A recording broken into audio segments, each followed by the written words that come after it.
నెల్లూరు నగరంలోని డైకాస్ రోడ్లో స్వర్గీయ మంత్రి మేకపాటి గౌతమ్ రెడ్డి విగ్రహావిష్కరణ కార్యక్రమం ఘనంగా జరిగింది. ఈ కార్యక్రమంలో కందుకూరు నియోజకవర్గ ఎమ్మెల్యే మాగుంట మహిదర్ రెడ్డి ప్రసంగించారు. నా నియోజకవర్గంలోని రామాయపట్నం పోర్టు అభివృద్ధికి దివంగత నేత మేకపాటి గౌతమ్ రెడ్డి ఎనలేని కృషి చేశారని కొనియాడారు. పని పూర్తవడం మినహా పబ్లిసిటీ, క్రెడిట్ కోరుకోని గొప్ప మనసు మేకపాటిది అని చెప్పారు. ఇండస్ట్రీ ఆఫ్ పాలసీ ఈ రాష్ట్రంలో ఇంత గొప్పగా ముందుకు సాగుతోందని, లక్షల కోట్ల పెట్టుబడులు వరదలా వెల్లువెత్తుతున్నాయంటే ఆ ఘనత మేకపాటికే దక్కుతుందన్నారు.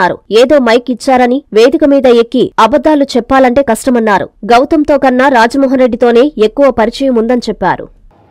అంటే వేదిక ఎక్కాము, మైక్ ఇచ్చామని అబద్దాలు చెప్పాలంటే కష్టం. నాకు రాజమోహన్ రెడ్డి గారితోనే ఎక్కువ పరిచయం.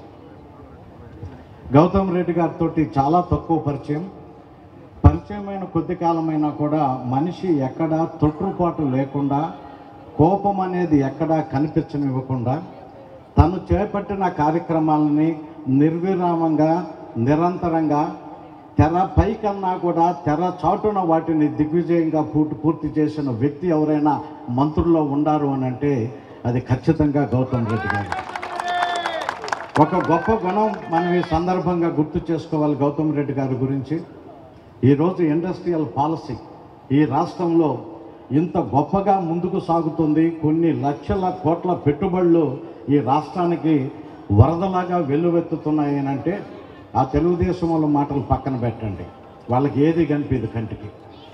వీటన్నిటి వెనక ఎక్కడా తెర ముందుకు వచ్చి ఇది నా ప్రతిభ అని చెప్పకుండా వాటన్నిటినీ కూడా ఈరోజు పట్టాలెక్కించిన ఘనత ఎవరికైనా దక్కాలి అని అంటే జగన్మోహన్ రెడ్డి గారి కన్నా ముందు గౌతమ్ రెడ్డి గారికి దక్కాలని నేను సందర్భంగా చెప్తా ఉన్నాను.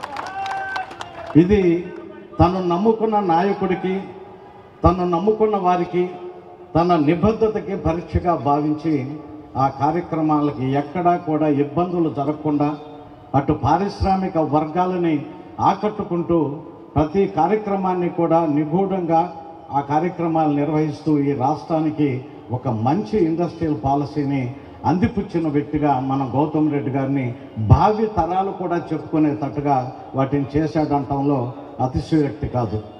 దాంట్లో మా ప్రాంతానికే సంబంధించిన రామాయపట్నం పోర్టును కూడా ఈ సందర్భంగా నేను ఉదహరించాలి. ఆ పోర్టుకి 1-2 సార్లు వస్తే రెండో కంట్రోడికి తెలియదు. ఆయన వచ్చినాడు, ఆడంతా స్కెచ్లు, డ్రాయింగ్స్, ఎక్కడ ఏ రకమైన నిర్మాణాలు జరగాలి ఇవన్నీ మాట్లాడిపోతే ఆయన వెళ్ళిపోయిన తర్వాత కానీ ప్రెస్ వాళ్ళకు కూడా తెలిసేది కాదు. అంటే చెయ్యాలన్న తపనే కానీ దానిని భుజకీర్తుల్లాగా భావించిన వ్యక్తి కాదు గౌతమ్ రెడ్డి.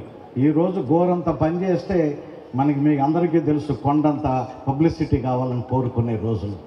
అటువంటి వ్యక్తి ఆత్మకూరు నియోజకవర్గానికి లభించటం అంటేనే అది పెద్ద గొప్ప వరం. అది ఇంకంతకన్నా పెద్ద వరం ఏమి లేదు.